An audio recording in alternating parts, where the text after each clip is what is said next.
700 बरस बाद रामलला अपने भव्य मंदिर में विराजमान होंगे। लिहाजा राम भक्तों में उत्साह भी काफी देखा जा रहा है।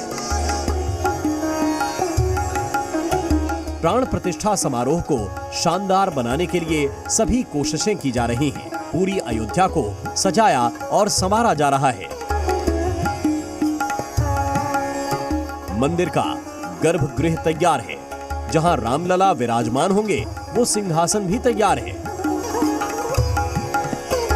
22 जनवरी को शुभ मुहूर्त में प्राण प्रतिष्ठा की जाएगी, जहां प्रधानमंत्री नरेंद्र मोदी, उत्तर प्रदेश के मुख्यमंत्री योगी आदित्यनाथ, राज्यपाल आनंदीबेन पटेल, संघ प्रमुख मोहन भागवत और राम जन्मभूमि तीर्थ क्षेत्र ट्रस्ट के सभी सदस्य मौजूद रहेंगे।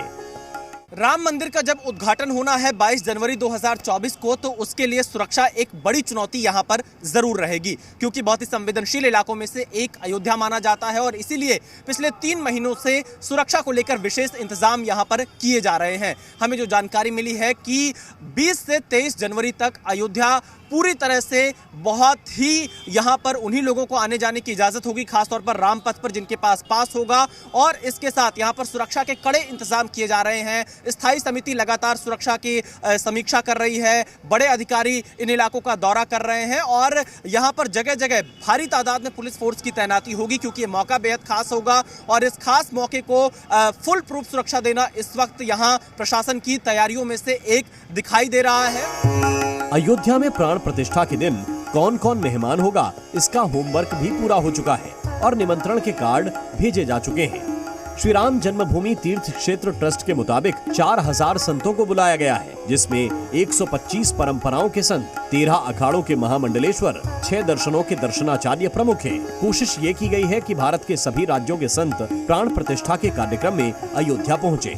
जगत गुरु राम भद्राचार्य, आध्यात्मिक गुरु Dalai Lama, yoga guru Baba Ramdev, Mata Amritanandamayi, art of living के संस्थापक श्री श्री रविशंकर समेत धार्मिक और आध्यात्मिक जगत से जुड़े लोगों को न्योता दिया गया है। साधु संतों में विचार ये हुआ है कि भारत की सभी परंपराओं के संत आए, प्रत्येक राज्य के संत आए और धीरे धीरे राज्य में हर कमिश्नरी का रिप्रेजेंटेशन हो जाए। साधु महात्माओं के अलावा अलग अलग क्षेत्रों में योगदान देने वाले 2200 मेहमानों को भी 22 जनवरी के लिए निमंत्रण दिया गया है, जिसमें फिल्म और कला जगत से अमिताभ बच्चन, माधुरी दीक्षित, रजनीकांत, गुरदास मान, अरुण गोविल, नीतीश भारद्वाज, मधुर भंडारकर समेत कई बड़ी हस्तियां हैं। लेखक, साहित्यकार,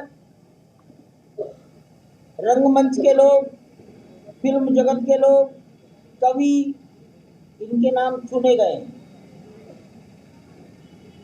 भारत सरकार ने पद्मश्री दिया, ऐसे भी कुछ नामों का चयन किया गया है।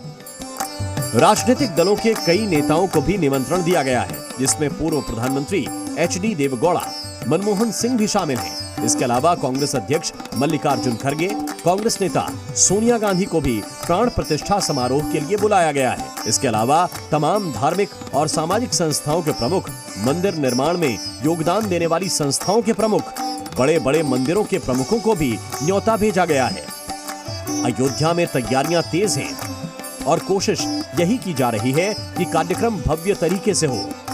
राम मंदिर के पास ही जटायु की प्रतिमा भी लगाई जा चुकी है, जिसका उद्घाटन प्रधानमंत्री मोदी 22 जनवरी को ही करेंगे।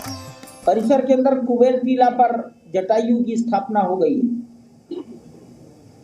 देश के ख्यातिनाम व्यक्ति ने, जिनकी कई पीढ़ियों की परंपरा यही है, उन्होंने जटायु बनाए। ऐसा लगता है जैसे युद्ध के लिए तैयार जटायु स्थापना कर दी गई। रामलला का मंदिर लंबे संघर्ष के बाद बना है और जब सफलता मिली है तो उसकी खुशी भी बेहद ज्यादा है। जिस तरह की तैयारियां की गई हैं, उससे ये साफ है कि 22 जनवरी को प्राण प्रतिष्ठा समारोह नई ऊर्जा का संचार करेगा। अयोध्या से विशाल पांडे के साथ ब्यूरो रिपोर्ट, जी मीडिया। ये नई अयोध्या है और इस नई अयोध्या में सनातनी विरासत का एक नया आगाज हो रहा है और इस आगाज का सबसे बड़ा कारण भगवान राम का भव्य मंदिर है जो कि उनके मूल गर्भगृह पर बनकर तैयार हो रहा है। और इन सब के बीच में अयोध्या को उसकी महत्व के हिसाब से ही तैयार किया जा रहा है। एक ऐसी अयोध्या जो त्रेता युग में थी, एक ऐसी अयोध्या जो भगवान श्री राम के आदर्शों के मानक पर तैयार हो। कुछ उसी तरह से त्रेता युग वाली अयोध्या को ही इस वक्त मौजूदा समय में भी लौटाने का प्रयास किया जा रहा है।